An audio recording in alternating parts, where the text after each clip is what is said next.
wakas upang kayo'y maging ganap at walang pagkukulang.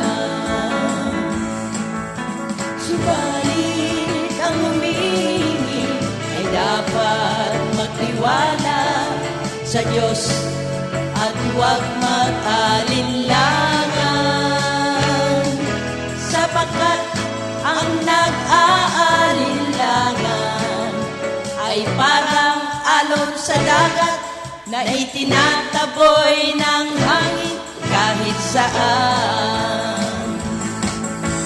Sa pamamagitan ng mga pagsubok ay dapat kayong magpakatatag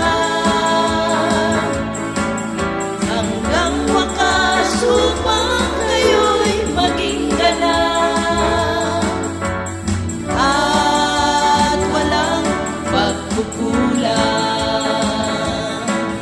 Hanggang wakas upang kayo'y maging ganap at walang pagkukulang.